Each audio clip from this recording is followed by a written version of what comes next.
So good morning. My name is Father Amakar. I'm a second year BPT student. I'm gonna explain you the supination rest. So let us understand. So tarsometatarsal joint structure. So if this is a foot complex, then this is the medial side and this is the lateral side. So the tarsometatarsal joint is formed between the tarsus and the metatarsal bases.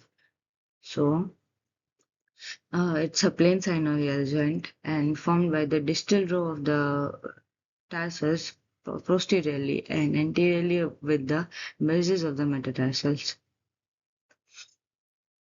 Each ray has distinct articulation. So if this is the great toe medial side, then the base of the great toe articulates with the uh, medial cuneiform. Then if this is the second second toe, then the base of the second toe will articulate with the middle, third with the uh, lateral cuneiform. This is middle cuneiform, lateral cuneiform. And then the fourth and fifth articulates with the cuboid. So distal cuboid surface. So TMT joint ligamentous support. So TMT joint gets the stability through a dense network of the ligaments, and also on all surfaces, and also a deep transverse ligament which spans through the metatarsal head. So if this is a metatarsal head, so it spans like this. And dorsal ligaments. Dorsal ligaments are on the dorsal aspect of the foot complex.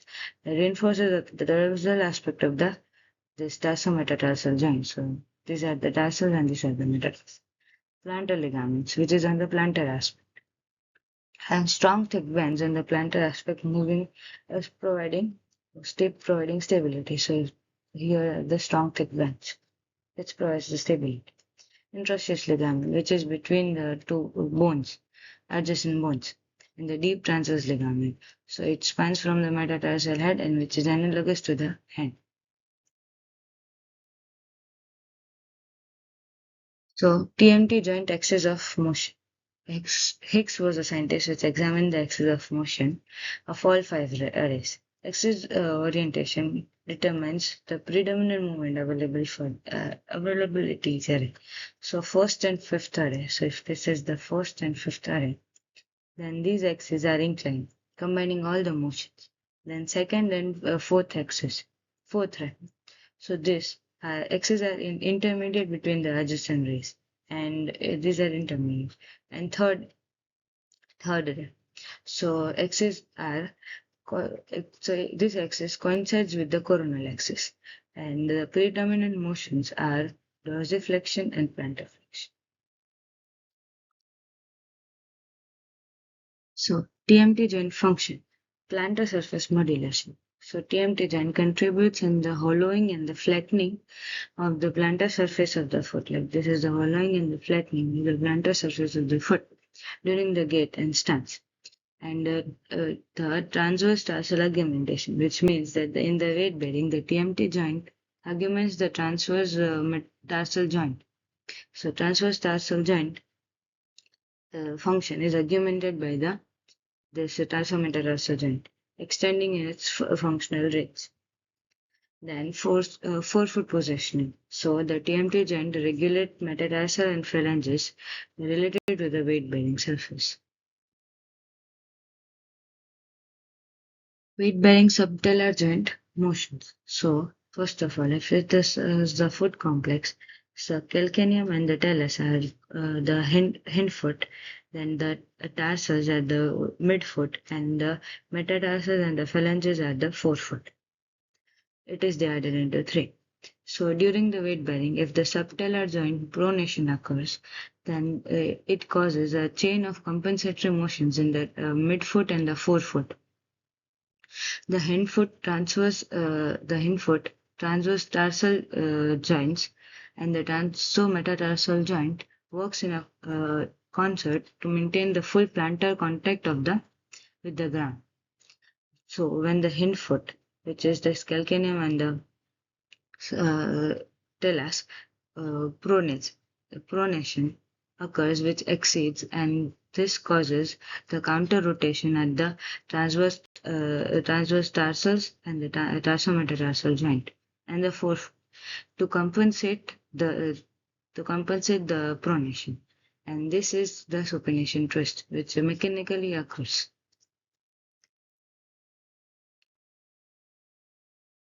So, what is supination twist?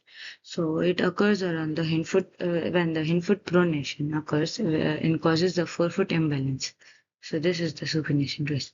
So, supination twist is a compensatory inversion rotation of the forefoot around the hypothetical axis on the second ray. Then it occurs when the hindfoot pronation demands exceeds the available supination range of the tarsometatarsal joint and causes the tarsometatarsal joint to absorb the remaining motion. Supination twist, forefoot rotation.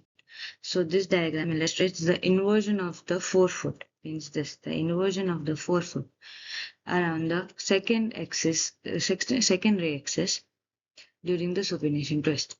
So extreme pronation at the subtalar joint. So this is the subtalar joint. Extreme pronation at the subtalar joint accompanied by the reduction and the plantar flexion of the head of talus, eversion of the calcaneus, and pronation at the transverse tarsal joint.